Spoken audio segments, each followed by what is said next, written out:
लग्नाच्या चौथ्या दिवशी नवरीने केलं भयानक कांड. सोलापूर हादरलं. घटना आहे शरद याची. आयुष्यभर संसाराचे स्वप्न डोळ्यात घेऊन जगणारा एक साधा शेतकरी. त्याचं आयुष्य शांत होतं, पण एक गोष्ट त्याला सतत आतून कुरडत होती. गावात त्याच्या लग्नाची चर्चा व्हायची, पण प्रत्येक वेळी काही ना काही कारणाने स्थळ मोडायचं. वर्षामागून वर्ष जात होती आणि शेवटी त्याने एक निर्णय घेतला. तो निर्णय पुढे त्याच्या आयुष्यातील सर्वात मोठी चूक ठरेल याची त्याला कल्पनाही नव्हती. घरच्यांनी आता त्याच्या लग्नाची काळजी घरच्यांनाही लागली होती. नातेवाईकांचे प्रश्न, गावकऱ्यांच्या टोमण्यांमुळे वातावरण आणखी कठीण झालं होतं. अशाच काळात एका अनोळखी व्यक्तीमार्फत एका एजंटबद्दल माहिती मिळाली. त्या एजंटने काही दिवसातच योग्य मुलगी मिळेल असा विश्वास दिला. बोलण्यात आत्मविश्वास होता, त्यामुळे शरद आणि त्याच्या कुटुंबाने त्यांच्यावर विश्वास ठेवला. काही दिवसांनी मुलगी दाखवण्यात आली. साधा स्वभाव, कमी बोलणं आणि सगळ्यांसमोर शांतपणे वागणं, यामुळे घरच्यांनाही ती पसंत पडली. लग्नासाठी काही आर्थिक अटी सांगण्यात आल्या. संसार सुरू व्हावा एवढीच इच्छा असल्यामुळे शरदने फारसा विचार न करता ती रक्कम उभी केली. त्याला वाटलं आता आयुष्यातील एक मोठी पोकळी भरून निघणार आहे. थोड्याच दिवसात साध्या पद्धतीने लग्न पार पडलं. घरात आनंदाचं वातावरण होतं. पाहुण्यांची ये जा होती. अनेक वर्षांनी शरदच्या चेहऱ्यावर समाधान दिसत होतं. त्याच्या आईवडिलांच्या डोळ्यातही आनंद अश्रू होते. सगळ्यांना वाटत होतं की आता या घरात सुखाचे दिवस सुरू झाले. लग्नानंतरचे पहिले काही दिवस अगदी शांत गेले. नवरी घरात वावरत होती, सगळ्यांशी नम्रपणे बोलत होती, पण काही छोट्या गोष्टी शरदच्या नजरेत येऊ लागल्या. ती वारंवार मोबाईलवर कोणाशी तरी बोलायची. काही वेळा बोलण्यासाठी ती घराबाहेर किंवा एकांतात जायची. शरदला थोडा संशय यायचा, पण नव्या नात्यावर शंका घेणं त्याला योग्य वाटत नव्हतं. कुटुंबातील लोकही तिच्या वागण्याकडे फारसं लक्ष देत नव्हते. नववधू असल्यामुळे नवीन वातावरणाशी जुळून घेत असेल असं सर्वांना वाटत होतं. दिवस पुढे जात होते आणि बाहेरून पाहिलं तर अगदी सगळंच काही सुरळीत दिसत होतं, पण पडद्यामागे काहीतरी वेगळंच सुरू होतं.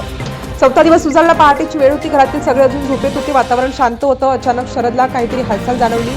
त्याने डोळे उघडले तेव्हा त्याला घरात काहीतरी वेगळं घडत असल्याची चाहूल लागली. त्याने घाईघाईने उठून आजूबाजूला पाहिलं. घरातील बाथरूमचा दरवाजा उघडल्याचा आवाज आला. काही क्षणांनी नवरी बाहेर आली. तिच्या हालचाली घाईगडबडीच्या वाटत होत्या. शरदने तिला काही विचारण्याचा प्रयत्न केला, पण तिने स्पष्ट उत्तर दिलं नाही. काहीतरी कारण सांगून ती घराबाहेर पडू लागली. शरदला आता अधिकच संशय बळावला. नेमक्या त्याचवेळी शरदच्या एका मित्राने बाहेरून फोन केला. त्याने सांगितलं की घराजवळ एक चारचाकी वाहन बराच वेळ उभा आहे आणि काही व्यक्ती संशयास्पदरीत्या आजूबाजूला फिरत आहेत. ही माहिती मिळताच शरद क्षणाचा विलंब न करता बाहेर धावला. घराबाहेर येताच त्याच्या डोळ्यासमोर जे दृश्य होतं त्याने त्याचा विश्वासच बसत नव्हता. ती थेट त्या वाहनाकडे जात होती. शरदने तिचा पाठलाग सुरू केला. काही अंतरावरून वाहन थांबलं आणि परिस्थिती आणखी गंभीर झाली. आजूबाजूचे लोकही जमा होऊ लागले. प्रकरणाची माहिती तातडीने पोलिसांना देण्यात आली. पोलिसांनी हस्तक्षेप करत संबंधित व्यक्तींना ताब्यात घेतलं. त्या क्षणी शरदला अजूनही वाटत होतं की कदाचित काही गैरसमज झाला असेल, पण पुढे तपासात एकामागून एक गोष्टी समोर येऊ लागल्या. पोलिसांनी कागदपत्रांची तपासणी सुरू केली. चौकशी दरम्यान काही माहिती जुळत नव्हती. सांगितलेली ओळख, राहण्याचा पत्ता आणि इतर तपशिलांमुळे अनेक विसंगती आढळल्या. त्यामुळे तपास अधिक खोलवर करण्यात आला. तपास जसा पुढे सरकत गेला तसतशी संपूर्ण घटना वेगळ्याच दिशेने जाऊ लागली. शरद ज्या व्यक्तीवर पूर्ण विश्वास ठेवून संसाराचे स्वप्न पाहत होता त्या व्यक्तीबद्दलची माहिती धक्कादायक ठरत होती. त्याच्या कुटुंबालाही या सर्वांचा मोठा मानसिक धक्का बसला. त्यानंतर पोलिसांसमोर आलेल्या माहितीनुसार ही केवळ एका लग्नाची घटना नसून अशा प्रकारच्या फसवणुकीची शक्यता तपासली जाऊ लागली. लग्नाच्या नावाखाली आर्थिक व्यवहार करून काही दिवसात पसार होण्याची पद्धत असल्याचा संशय व्यक्त करण्यात आला. त्यामुळे इतर धागेदोरेही तपासले जाऊ लागले. शरदला आता एक गोष्ट आठवू लागली. वारंवारचे फोन, काही प्रश्न टाळणं, घरातील लोकांशी जास्त जवळीक न ठेवणं आणि सतत कुणाशी तरी संपर्कात राहणं. त्यावेळी साध्या वाटलेल्या प्रत्येक गोष्टीचा अर्थ आता बदलत होता.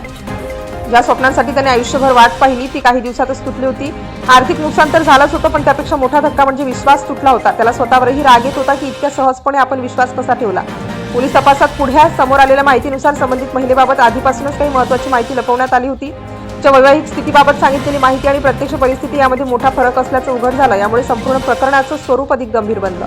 या घटनेनंतर शरदने इतरांनाही सावध राहण्याचं आवाहन केलं. लग्नासारख्या महत्त्वाच्या निर्णयात केवळ ओळखीवर किंवा एजंटच्या शब्दांवर विश्वास ठेवू नये. संबंधित व्यक्तीची कागदपत्रे, पार्श्वभूमी आणि माहितीची खातरजमा करावी असा संदेश त्याने दिला. ही घटना केवळ एका व्यक्तीची नाही तर एका अशा प्रकारच्या फसवणुकीला बळी पडणाऱ्या अनेक कुटुंबांसाठी इशारा आहे. भावनिक दबाव, समाजाचे प्रश्न किंवा लग्नाची घाई यामुळे निर्णय घेताना आवश्यक पडताळणी टाळली गेली तर त्याचे गंभीर परिणाम होऊ शकतात. या प्रकरणात पुढील कायदेशीर कारवाई पोलिसांकडून करण्यात आली. तपासातून समोर आलेल्या माहितीनुसार संबंधितांवर गुन्हे दाखल करण्यात आले आणि संपूर्ण प्रकाराची चौकशी सुरू झाली. लग्नाच्या नावाखाली आर्थिक फसवणूक करणाऱ्या अशा प्रकारच्या जाळ्यांपासून सावध राहणं हीच या घटनेतून घेण्यासारखी सर्वात मोठी शिकवण आहे.